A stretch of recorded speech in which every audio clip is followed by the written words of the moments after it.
नमस्कार, ID24 की the week of show में आप सभी का स्वागत है। मैं हूं आपके साथ दिव्यांशु जोशी।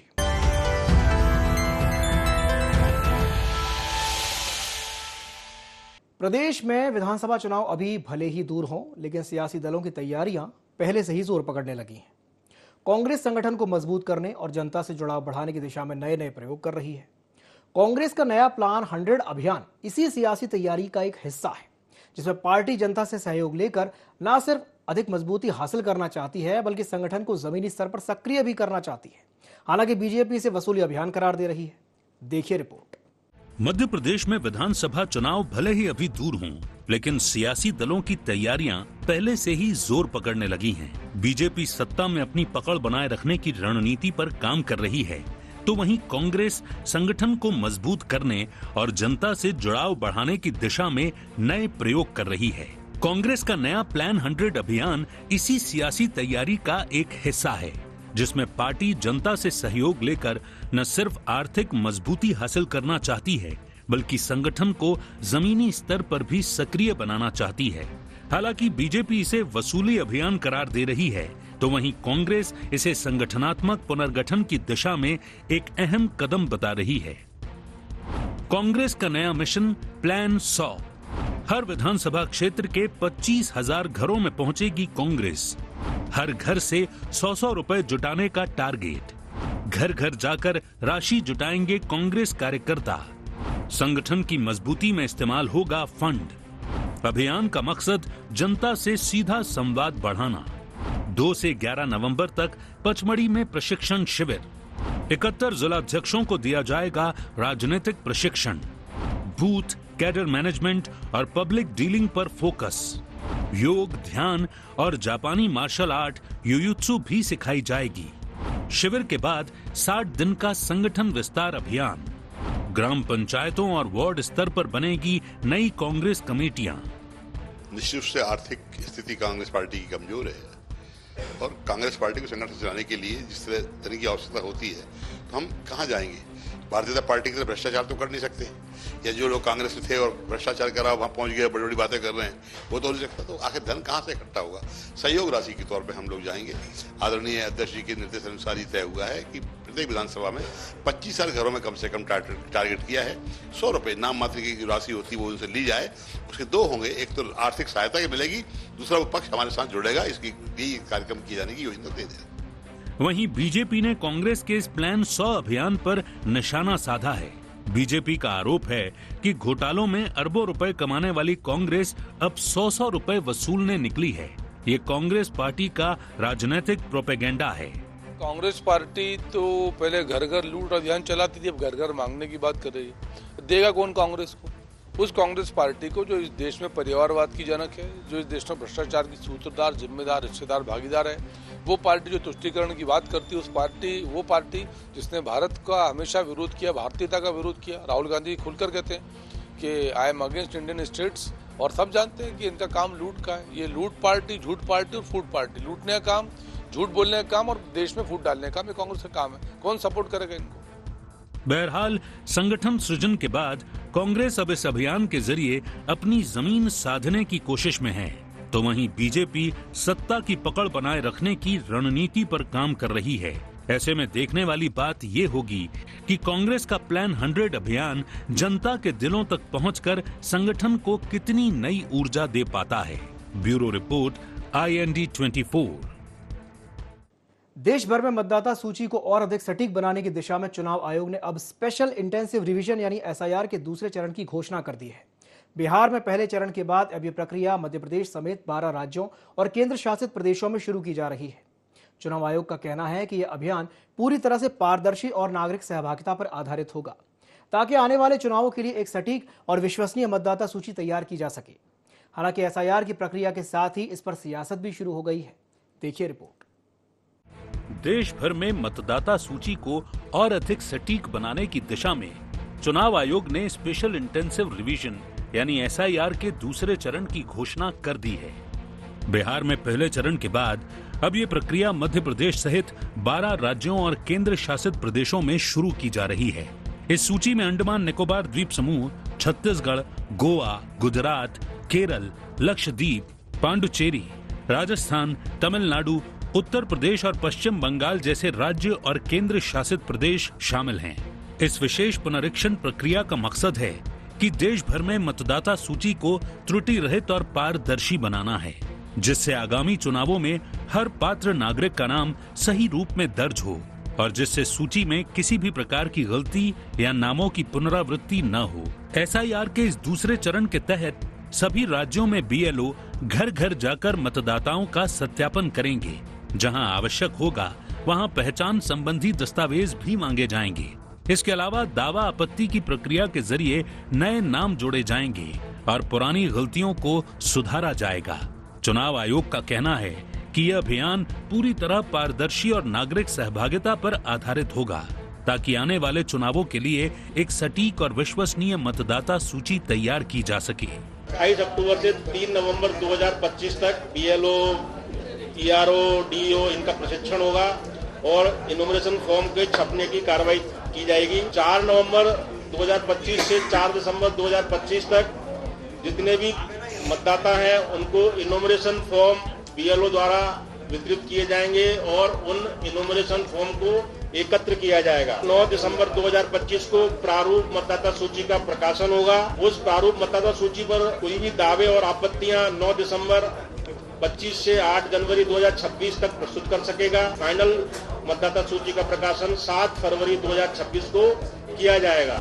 28 अक्टूबर से एसआईआर के दूसरे चरण की शुरुआत। 4 से बीएलओ घर घर जाकर करेंगे सत्यापन।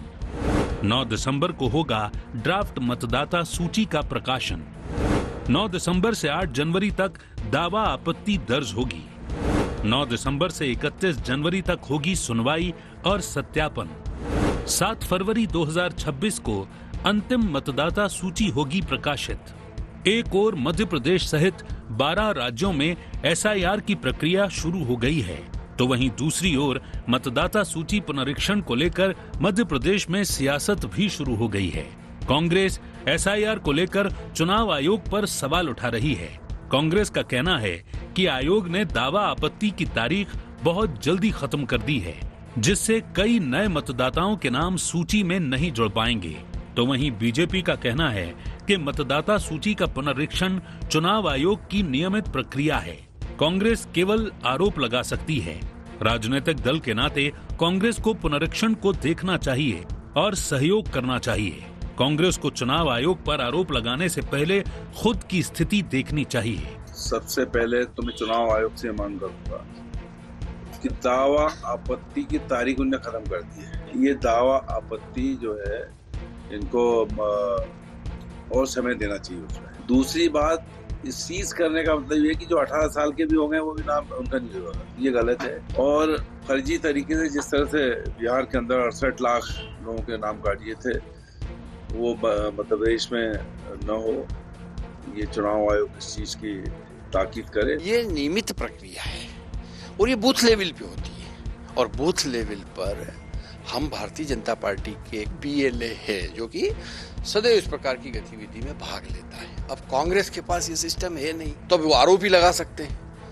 जब पुनरीक्षण हो रहा है उस समय जाइए आप। पर नहीं, आज नहीं जाएंगे कांग्रेस के लोग, फिर वो बिहार में जाके वोट चोरी चिल्लाएंगे। देश भर में मतदाता सूची को सटीक और पारदर्शी बनाने के लिए चुनाव आयोग का एसआईआर अभियान जारी है। मध्य प्रदेश सहित 12 राज्यों में बीएलओ घर घर जाकर सत्यापन कर रहे हैं, जबकि दावा आपत्ति की प्रक्रिया से नए नामों को जोड़ने और पुरानी गलतियों को सुधारने का मौका मिलेगा।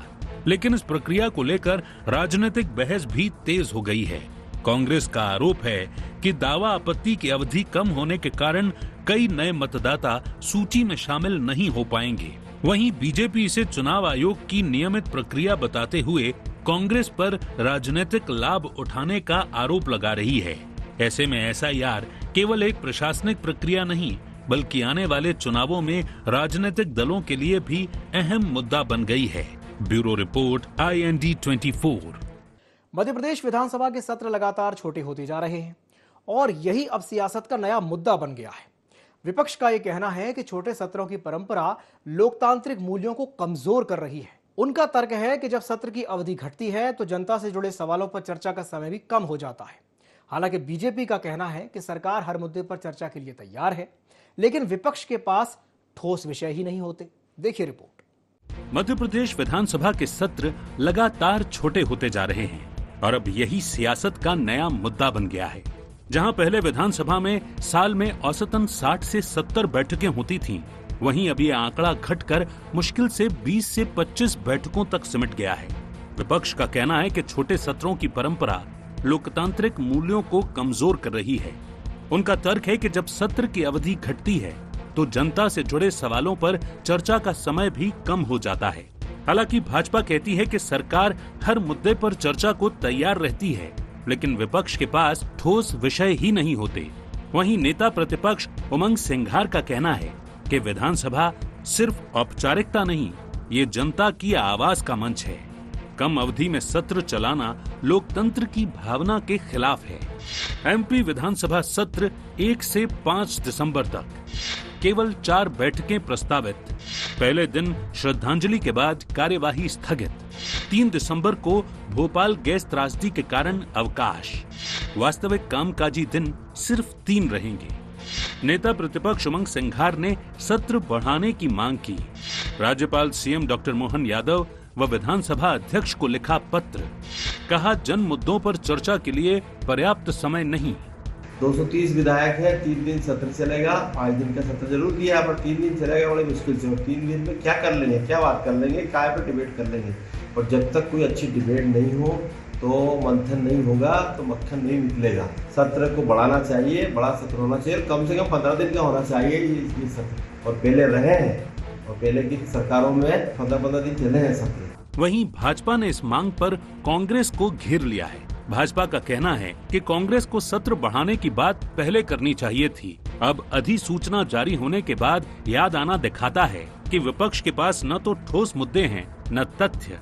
कांग्रेस के विधायक केवल हंगामा करते हैं, विषय पर बात करने से बचते हैं।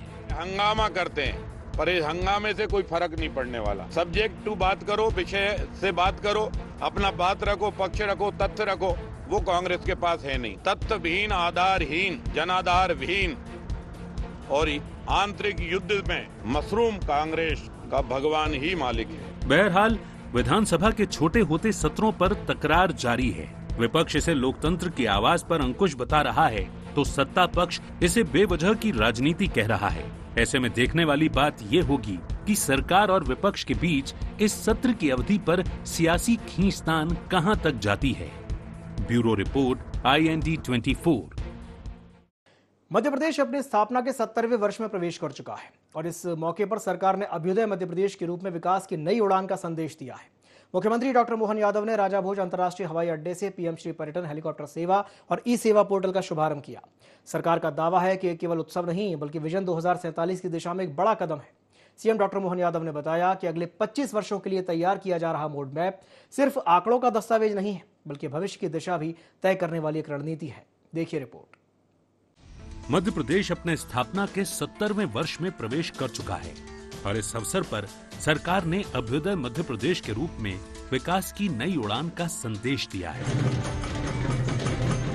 मुख्यमंत्री डॉक्टर मोहन यादव ने राजा भोज अंतर्राष्ट्रीय हवाई अड्डे से PM श्री पर्यटन हेलीकॉप्टर सेवा और ई-सेवा पोर्टल का शुभारंभ किया। सरकार का दावा है कि ये केवल उत्सव नहीं बल्कि विजन 2047 की दिशा में बड़ा कदम है। सीएम डॉक्टर मोहन यादव ने बताया कि अगले 25 वर्षों के लिए तैयार किया जा रहा रोड मैप सिर्फ आंकड़ों का दस्तावेज नहीं बल्कि भविष्य की दिशा तय करने वाली रणनीति है। उन्होंने कहा कि यह उत्सव सिर्फ परंपरा का नहीं बल्कि नई सोच का प्रतीक है, जहां ई-गवर्नेंस, पर्यटन, उद्योग और पर्यावरण सभी एक साथ प्रदेश के प्रगति पथ पर आगे बढ़ेंगे। मध्य प्रदेश का स्थापना दिवस, अभ्युदय मध्य प्रदेश के तहत विजन डॉक्यूमेंट का विमोचन। सीएम डॉक्टर मोहन यादव ने मध्य प्रदेश एट 2047 दृष्टि पत्र का किया अनावरण। 70 वर्षों का सफर, नए युग की शुरुआत। E-Sewa portal, invest MP3 portal का शुभारंभ। PM श्री पर्यटन हेलीकॉप्टर सेवा शुरू। 8 एयरपोर्ट से 9वें एयरपोर्ट तक विस्तार। GIS में 30 लाख करोड़ के MOU हुए। 8.44 करोड़ के MOU धरातल पर उतरे। 6 लाख लोगों को रोजगार मिलने का दावा। MSME के जरिए 8 लाख लोगों को मिला रोजगार। प्रत्येक विधानसभा में स्टेडियम और हेलीपैड का लक्ष्य। सिंहस्थ 2028 की तैयारी। 5 करोड़ श्रद्धालुओं की व्यवस्था। टाइगर और लेपर्ड की संख्या में देश में अव्वल। 2 चीता अभयारण्य तैयार, तीसरे की तैयारी। किंग कोबरा और गैंडा लाने की भी तैयारी। हर संभाग में चिड़ियाघर खुलेंगे। नया ओमकारेश्वर वन्य जीव अभयारण्य बनेगा। ये मध्य प्रदेश का 27वां वन्य अभयारण्य होगा। सीएम बोले 20 साल की विकास यात्रा 55 सालों पर भारी। कल विक्रमादित्य के महानाट्य का भव्य मंचन होगा आकर्षण। विजन डॉक्यूमेंट्स 2047 का लोकार्पण किया। इस डॉक्यूमेंट्स में पूरे वर्ष के साथ साथ आगामी 25 वर्ष तक हमको कहां छलांग लगा के जाना है, किस तरफ में जाना है, ऐसे मध्य प्रदेश की भूमिका टीम लीडर के नाते से होना चाहिए। मध्य प्रदेश अपार संभावना वाला प्रदेश बने, इस दिशा में हम ठोस कदम उठा के चल रहे हैं। MP ई सेवा पोर्टल का लोकार्पण किया। इन्वेस्ट MP 3 पोर्टल का लोकार्पण किया। कई प्रकार की नवाचार करते हुए अपनी रीजनल इंडस्ट्री कॉन्क्लेव के माध्यम से 6 लाख करोड़ के हमारे MOU हुए।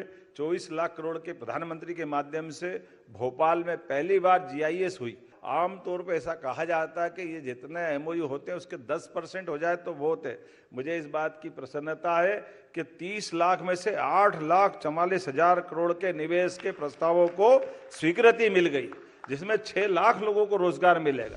बहरहाल मध्य प्रदेश आज अपने 70वें स्थापना वर्ष में एक नए युग में प्रवेश कर चुका है। विरासत से विकास तक की इस यात्रा ने प्रदेश को नई पहचान दी है। मुख्यमंत्री डॉक्टर मोहन यादव के नेतृत्व में सरकार ने न केवल उपलब्धियों को प्रदर्शित किया है, बल्कि भविष्य की दिशा भी तय की है। लाल परेड ग्राउंड की प्रदर्शनी सिर्फ तस्वीरों और योजनाओं का संगम नहीं, बल्कि आत्मनिर्भर, आधुनिक और अभ्युदय मध्य प्रदेश के विजन का प्रतीक है। डॉक्टर मोहन यादव ने विश्वास जताया कि आने वाले वर्षों में मध्य प्रदेश न केवल देश का दिल रहेगा, बल्कि विकसित भारत 2047 की धड़कन भी बनेगा। Bureau report, IND 24। छत्तीसगढ़ समेत 12 राज्यों में अब बिहार मॉडल पर स्पेशल इंटेंसिव रिवीजन यानी SIR शुरू होने जा रहा है। मुख्य चुनाव आयुक्त ज्ञानेश कुमार ने इसकी औपचारिक घोषणा कर दी है। इस सर्वे के तहत मतदाता सूची को पूरी तरह से अपडेट किया जाएगा। जहां नए वोटर्स के नाम जोड़े जाएंगे तो वहीं पुरानी गलतियों और गलत प्रविष्टियों को भी सुधारा जाएगा। लेकिन इस कवायद के बीच सियासी हलचल भी तेज हो गई है। विपक्ष इसे चुनावी रणनीति से जोड़ करके देख रहा है, जबकि चुनाव आयोग का यह कहना है कि ये केवल पारदर्शी और त्रुटि रहित मतदाता सूची तैयार करने की दिशा में एक नियमित प्रक्रिया है। देखिए रिपोर्ट। मुख्य चुनाव आयुक्त ने SIR को लेकर प्रेस कॉन्फ्रेंस की और बताया कि प्रक्रिया के तहत BLO हर घर में 3 बार जाएंगे। जरूरत पड़ने पर दस्तावेज भी मांगे जाएंगे। पहले ही टॉप टेबल एक्सरसाइज यानी पुरानी और वर्तमान वोटर लिस्ट का मिलान किया जा चुका है। अब प्रदेश में 2 करोड़ 80 लाख मतदाताओं की सूची को अपडेट करने का काम शुरू होगा। आज से छत्तीसगढ़ सहित 12 राज्यों में SIR होगा शुरू। 28 अक्टूबर से 3 नवंबर तक प्रशिक्षण एवं प्रिंटिंग कार्य होंगे। 4 नवंबर से 4 दिसंबर तक मतदाताओं के घर जाकर होगा सत्यापन। 9 दिसंबर तक ड्राफ्ट मतदाता सूची तैयार होगी। 9 दिसंबर से 8 जनवरी 2026 तक दावा आपत्ति का समय निर्धारित होगा। 25 जनवरी से 31 जनवरी तक दावा आपत्ति पर होगी सुनवाई। 7 फरवरी को अंतिम मतदाता सूची होगी जारी। 2003 में छत्तीसगढ़ में लगभग 1 करोड़ 53 लाख मतदाता थे। 2023 में लगभग 2 करोड़ 3 लाख 80 हजार मतदाता थे। 2003 से 2023 के बीच छत्तीसगढ़ में मतदाताओं की संख्या में करीब 32.7% की वृद्धि। पूर्व मुख्यमंत्री भूपेश बघेल ने SIR पर सवाल उठाते हुए कहा कि आयोग को ये स्पष्ट करना चाहिए कि बिहार में कितने बांग्लादेशी और छत्तीसगढ़ में कितने पाकिस्तानी नागरिक पहचाने गए।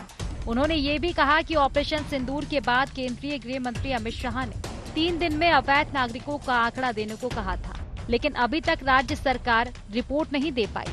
वहीं इस पर उप मुख्यमंत्री अरुण साव ने पलटवार करते हुए कहा कि अगर विदेशी नागरिक यहाँ रह रहे हैं तो कांग्रेस ने 5 साल में क्या किया। SIR की घोषणा होगी छत्तीसगढ़ में। निर्वाचन आयोग को बताना चाहिए कि बिहार में कितने बांग्लादेशी आइडेंटिफाई किए और सरकार को उसकी सूची कितने का दिया है और कितने लोग बाहर हो गए। क्योंकि SIR से ये लोग विदेशी नागरिक भगाने की बात कर रहे हैं।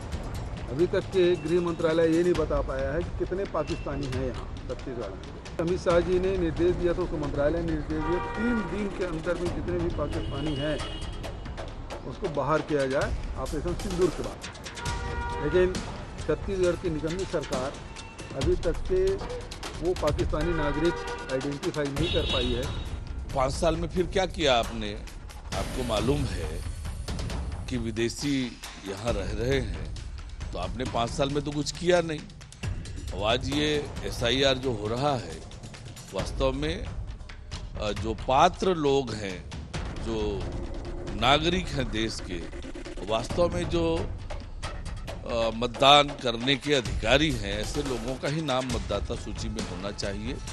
और ये SIR का जो निर्णय चुनाव आयोग ने किया है वह स्वागत योग्य है। निश्चित रूप से इससे जो बाहर के लोग हैं, जो अपात्र लोगों के नाम जो मतदाता सूची में है, वो निश्चित रूप से उन्हें वंचित होना चाहिए।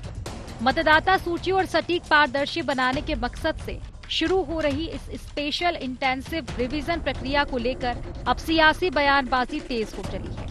एक और चुनाव आयोग इसे नियमित प्रक्रिया बता रहे हैं, तो दूसरी ओर राजनीतिक दल इसे आगामी चुनावों से जोड़कर देख रहे हैं। अब देखना होगा कि ये कवायद मतदाता सूची को कितना निष्पक्ष और त्रुटि रहित बना पाती है, या फिर इस पर उठ रहे सवाल आने वाले दिनों में और भी गहराते हैं। रायपुर से अद्वैत नाइक की रिपोर्ट। छत्तीसगढ़ की न्यायधानी बिलासपुर में गोलियों की गूंज ने सियासत का पारा चढ़ा दिया। मस्तूरी में कांग्रेस नेता पर ताबड़तोड़ फायरिंग की वारदात से पूरे इलाके में सनसनी फैल गई। तो वहीं इस हमले के बाद प्रदेश में कानून व्यवस्था को लेकर सियासी बयानबाजी और तेज हो गई है। देखिए रिपोर्ट। न्यायधानी बिलासपुर जिले के मस्तूरी में इस वारदात का CCTV देखिए, जिसमें नकाबपोश बाइक सवार बदमाश तेज रफ्तार में फायरिंग करते हुए मौके से फरार हो रहे हैं। दरअसल ये मामला मंगलवार की शाम का है। उस वक्त करीब 5:30 बज रहे थे। उस दौरान कांग्रेस नेता और जनपद उपाध्यक्ष नीतेश सिंह के निजी ऑफिस के बाहर बाइक सवार बदमाशों ने 12 राउंड फायरिंग की। फायरिंग की वारदात ने इलाके में हड़कंप मचा दिया। इस घटना में नीतेश के रिश्तेदार चंद्रकांत सिंह ठाकुर और कर्मचारी राजू गंभीर हालत में घायल हो गए, जिन्हें अस्पताल में भर्ती कराया गया। पुलिस ने प्रारंभिक जांच में ये पाया कि ये पुरानी रंजिश से जुड़ा हुआ मामला हो सकता है। 28 अक्टूबर की शाम मस्तूरी में गोलियों की गूंज। मस्तूरी जनपद उपाध्यक्ष और कांग्रेस नेता नीतेश सिंह पर हमला। करीब 4 नकाबपोश बदमाशों ने की 12 राउंड फायरिंग। पुलिस जांच में सामने आ रहा राजनीतिक वर्चस्व या पुरानी रंजिश का मामला। कांग्रेस ने मामले को लेकर जारी किया पोस्टर जारी होने के बाद गोलीकांड पर शुरू हुई सियासत। मस्तूरी में हुए गोलीकांड के बाद से प्रदेश में सियासी पारा चढ़ा हुआ है। दरअसल इस मामले में कांग्रेस ने एक पोस्टर जारी किया है, जिसमें कांग्रेस ने सरकार पर निशाना साधते हुए कहा कि अपराध पर सरकार का कोई नियंत्रण नहीं है। कैबिनेट मंत्री श्याम बिहारी जायसवाल ने इस मामले में कहा कि ऐसे मामलों में कार्रवाई की जा रही है। कांग्रेस कार्यकाल में छत्तीसगढ़ में जंगल राज चल रहा था। तो वहीं कांग्रेस के प्रदेश अध्यक्ष दीपक बैज ने इस मामले में कहा कि जिसके पास विभाग है वो मंत्री कुछ बोल ही नहीं रहे हैं, उनकी जगह स्वास्थ्य मंत्री बयान दे रहे हैं। इसके साथ ही PCC चीफ ने बढ़ते अपराध को लेकर सरकार से आंकड़े जारी करने की मांग की।